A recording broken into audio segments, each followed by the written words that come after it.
Good morning class. हम लोगों ने अभी तक जो है वो सेल डिवीजन के बारे में पढ़ा है कि किस तरीके से कोई भी सेल जो है वो टू पार्ट्स में डिवाइड होती है और किस तरीके से जो है हम लोग ग्रोथ करते हैं या रिप्रोड्यूस करते हैं।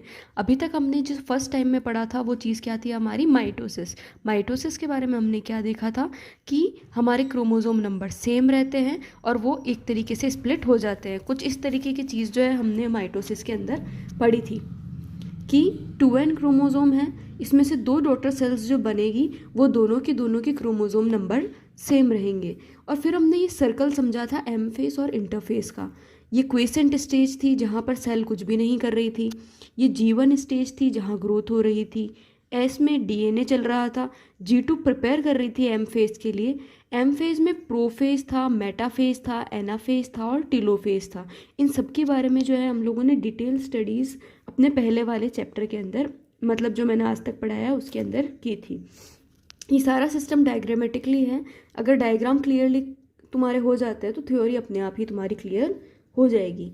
आज जो है हम न्यू टॉपिक स्टार्ट कर रहे हैं, मियोसिस। मियोसिस देखो किसे कहते हैं। मियोसिस एक इस तरीके का सेल डिवीजन है जिसके अंदर हमारा क्रोमोसोम नंबर जो है, जो माइटोसिस में क्रोमोसोम नंबर था ना वो हमेशा सेम रहता था, इसलिए उसे इक्वेशनल डिवीजन कहते थे। इसमें क्या होगा, हमारा क्रोमोसोम नंबर जो होगा वो हाफ हो जाएगा, जिससे कि हैप्लॉइड डॉटर सेल्स बनेगी। उससे कौन सी डॉटर सेल्स बन रही थी, डिप्लॉइड डॉटर सेल्स बन रही थी। इस तरीके के डिवीजन को मियोसिस कहा जाता है। मियोसिस के अंदर क्या होता है, लाइफ साइकिल का एक हैप्लॉइड फेज शो होता है जो कि हमें सेक्सुअल रिप्रोडक्शन के टाइम पे चाहिए होता है, ताकि जब भी कोई नया ऑर्गेनिज्म बने तो उसके अंदर नंबर ऑफ क्रोमोसोम जो है वो इक्वल ही रहे। बिकॉज अगर मेल से भी 2n क्रोमोसोम चला जाएगा और फीमेल से भी सेम चला जाएगा तो क्या हो जाएगा, 4n क्रोमोसोम हो जाएंगे, जो कि जेनेटिकली पॉसिबल नहीं है या फिर बायोलॉजिकली पॉसिबल नहीं है। अब देखो मियोसिस के अंदर जो है ये 3-4 तरीके के स्टेप्स होते हैं। मियोसिस जो है वो 2 अलग अलग साइकिल्स में डिवाइड किया गया है। मतलब जैसे माइटोसिस में फर्स्ट डिवीजन होता है तो एक सेल कितने में डिवाइड होती है, 2 में। ठीक है, हमें कितना चाहिए, मियोसिस क्या करता है, एक ही सेल को 4 टुकड़ों में डिवाइड कर देता है। मतलब एक सेल डिवाइड होती है फिर वो सेल वापस से डिवाइड हो जाती है, तभी जाके वो हैप्लॉइड क्रोमोसोम्स बनते हैं। ठीक है, तो मियोसिस जो है वो 2 सिक्वेंशियल साइकिल्स करता है न्यूक्लियर और सेल डिवीजन की, मियोसिस फर्स्ट और मियोसिस सेकंड।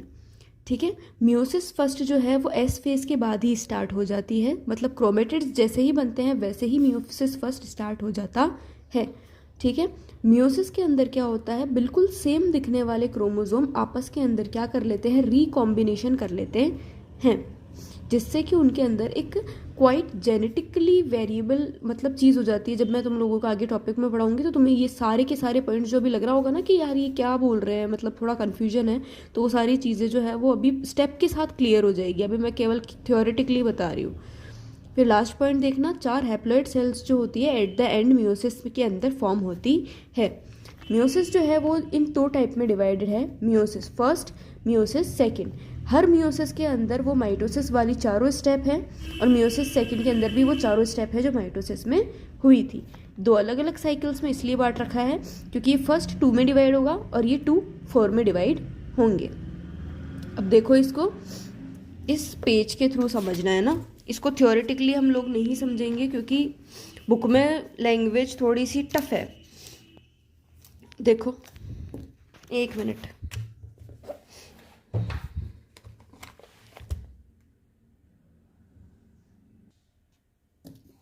देखो ये होता है तुम्हारा मियोसिस।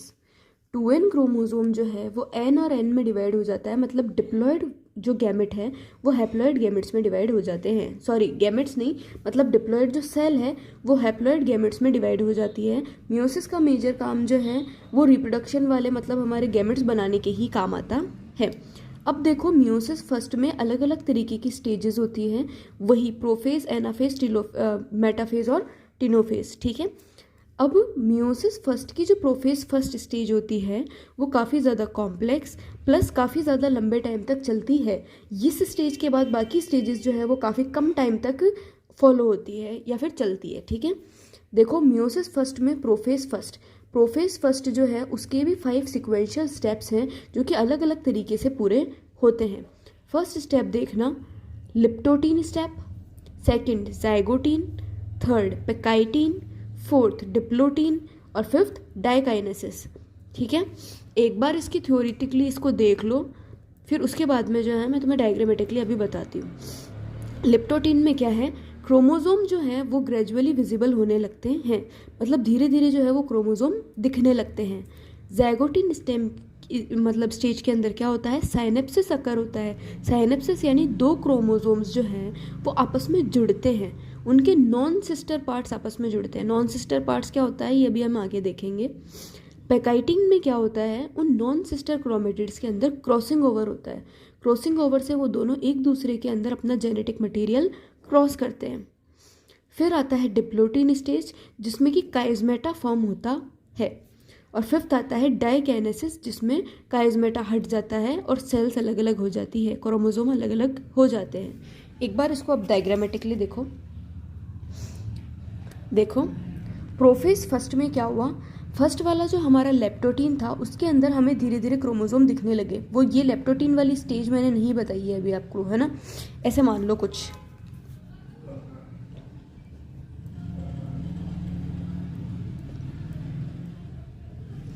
ठीक है, जैसे ही मान लो ये लेप्टोटीन वाली स्टेज है, इसमें दो क्रोमोसोम जो हैं वो आपको ग्रेजुअली धीरे धीरे दिख रहे हैं लेकिन प्योरली विजिबल नहीं है। फिर आती है आपकी सेकेंड स्टेज ज़ाइगोटीन। ठीक है, ज़ाइगोटीन के अंदर क्या होता है, देखो ये जो एक क्रोमोसोम है इसकी ये जो खुद के क्रोमोसोम है, ठीक है, ये जो दो दो लाइनें बन रही हैं इनको क्या कहते हैं, क्रोमेटिड्स कहते हैं। और आपस में ये जो साथ में जुड़े हुए हैं, मतलब ये वाली लाइन ये दो जुड़े हुए हैं इन दोनों से, तो ये दोनों एक दूसरे के क्या कहलाएंगे, सिस्टर क्रोमेटिड्स कहलाएंगे। ठीक है, सिस्टर क्रोमेटिड्स कहलाएंगे। और ये दूसरा क्रोमोसोम है, ये दोनों आपस में क्या कहलाएंगे, नॉन सिस्टर क्रोमेटिड्स, मतलब जैसे रियल ब्रदर एंड सिस्टर और ये हो गया कज़न। ठीक है, ये तो है सिस्टर्स और ये है नॉन सिस्टर क्रोमेटिड। साइनेप्सिस के अंदर क्या होता है, दो अलग अलग क्रोमोसोम जो फॉर्म हुए हैं वो एक दूसरे के पास में आने लगते हैं। फिर बाद में आता है तुम्हारा पैकाइटिन। पैकाइटिन के अंदर क्या होने लगता है, ये दोनों नॉन सिस्टर क्रोमेटिड्स के जो हेड्स हैं वो आपस के अंदर इस तरीके से जुड़ जाते हैं और इस एरिया के ऊपर क्या होने लग जाता है, क्रॉसिंग ओवर होने लग जाता है। जैसे हम हमारे हैंड्स क्रॉस करके बैठते हैं या फिर खड़े होते हैं, तो उस तरीके से ये जो है इस टाइम पे क्रॉसिंग ओवर कर लेते हैं। ठीक है, क्रॉसिंग ओवर के टाइम पे क्या होगा, ये अपना जेनेटिक मटीरियल इसको दे देगा और ये वाला अपना जेनेटिक मटीरियल का हिस्सा कुछ इसको दे देगा। ठीक है, यहाँ पे छोटा सा क्रॉसिंग ओवर हो चुका है। ये क्रॉसिंग ओवर क्यों ज़रूरी है, वैरायटी लाने के लिए।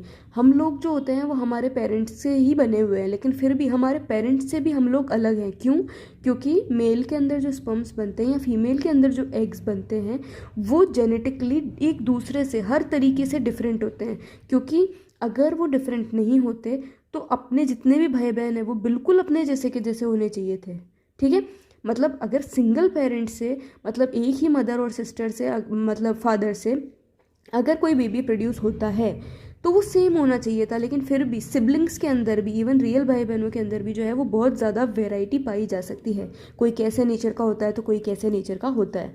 तो ये सारी वैरायटी किस वजह से पाई जाती है, इस क्रॉसिंग ओवर की वजह से। जब भी गैमेट्स फॉर्म होते हैं, मियोसिस देखना, माइटोसिस में ऐसा कुछ नहीं था।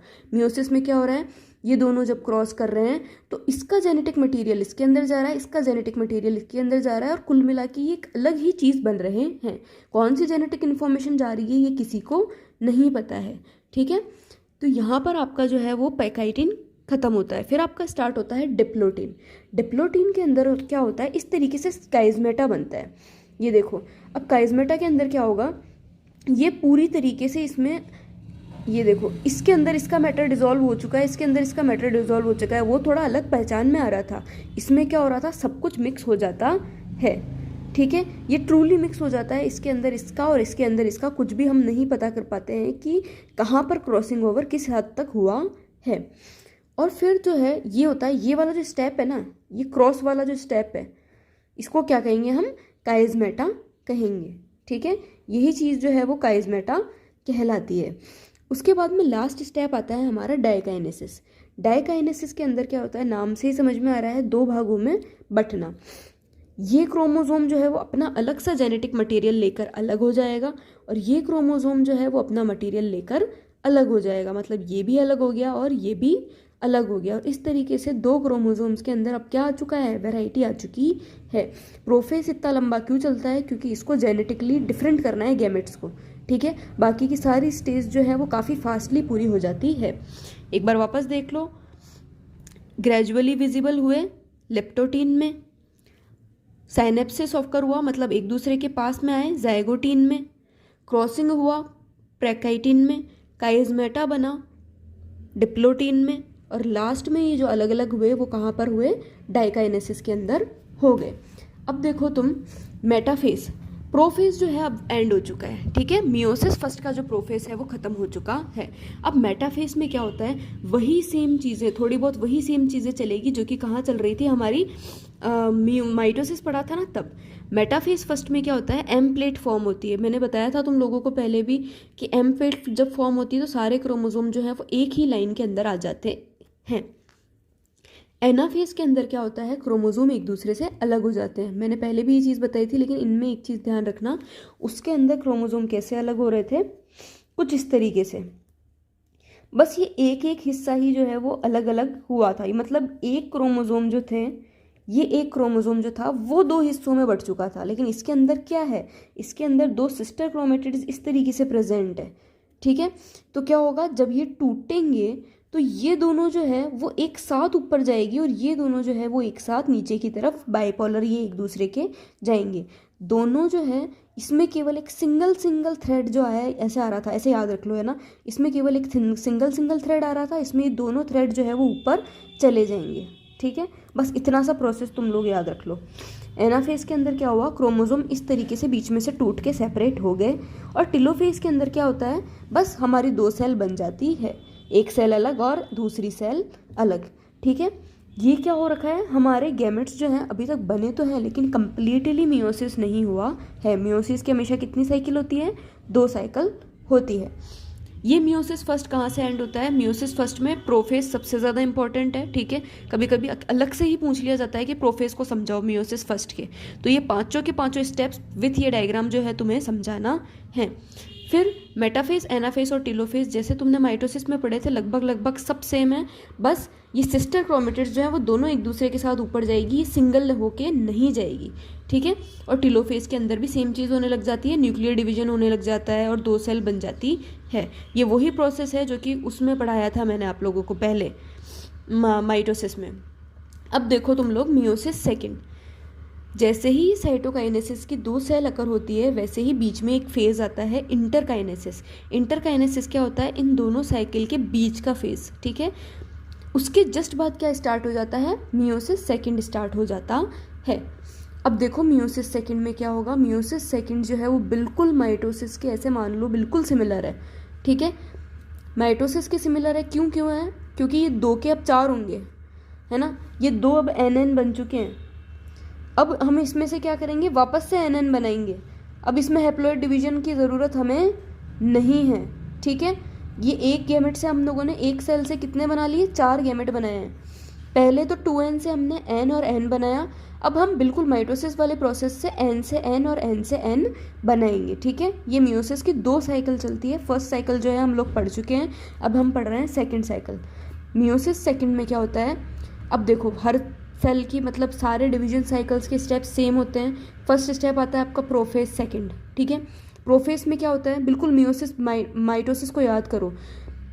प्रोफेज में क्रोमोसोम जो है वो कॉम्पैक्ट फॉर्म में जो है वो जुड़े हुए रहते हैं, मतलब एक दूसरे से बिल्कुल अटैच रहते हैं, ठीक है।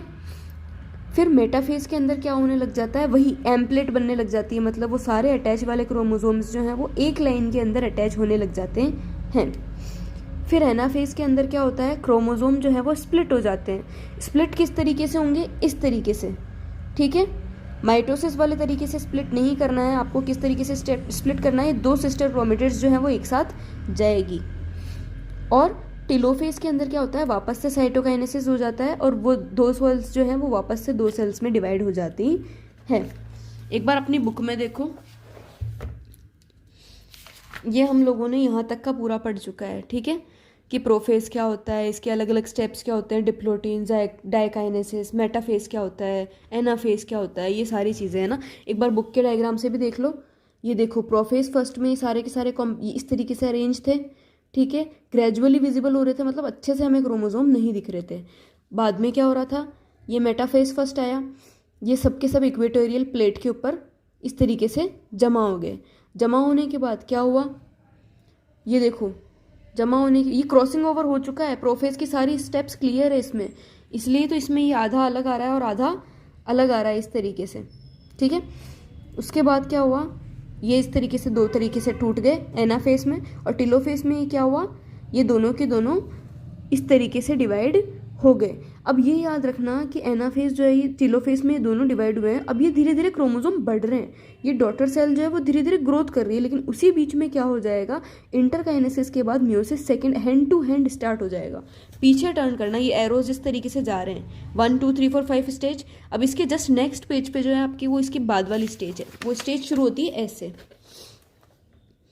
ये क्रोमोसोम्स जब आपस में बढ़ रहे थे तो ये वापस क्या होंगे, वापस इस तरीके से जो है वो ये डिवाइड हो जाएंगे, वापस ये जो है वो इक्वेटोरियल प्लेट पे आ जाएंगे, ये अलग प्लेट पे आ जाएगा, ये अलग प्लेट पे आ जाएंगे, वापस से एनाफेस होने लग जाएगा, ये अलग, ये दो दो अलग, ये दो दो अलग, और फिर इस एक सेल की कितनी सेल बन जाएगी, 2 सेल बन जाएगी, 1 2 3 4, कुल मिला के हमें मियोसिस कहाँ पे ख़त्म करना है, जब ये 4 सेल बन जाती है।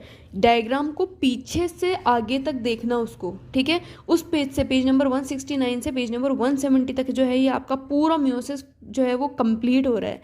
डायग्राम लर्न करना इंपॉर्टेंट है, काफ़ी ईजी है, लेकिन अगर स्टेप समझ में नहीं आए तो मैं क्लास में और समझा दूंगी। अब देखो सिग्निफिकेंस ऑफ मियोसिस, यहाँ सारा आपका मियोसिस जो है वो एंड हो जाता है।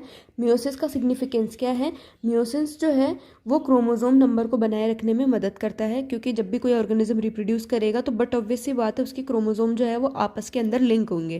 क्रोमोसोम लिंक होंगे तो अगर मैंने भी 2n दिया है और सामने वाले ने भी 2n दिया है तो क्या हो जाएगा 4n, जो कि जेनेटिकली पॉसिबल नहीं है। तो क्रोमोसोम नंबर को एकदम सेम रखने के लिए किसी भी स्पीशीज़ में मियोसिस ज़रूरी होता है।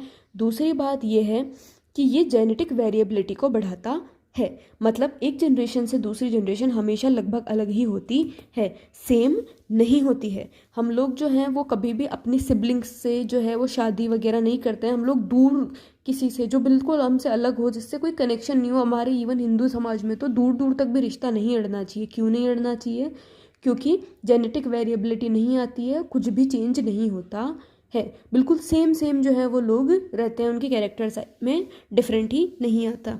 इसलिए मियोसिस जो है वो जेनेटिक वेरिएबिलिटी को बढ़ाने के लिए सबसे ज़्यादा इम्पॉर्टेंट है। तो ये चैप्टर यहीं पर फिनिश होता है। अगर कोई भी डाउट हो तो क्लास में पूछ लेना, ठीक है, ओके।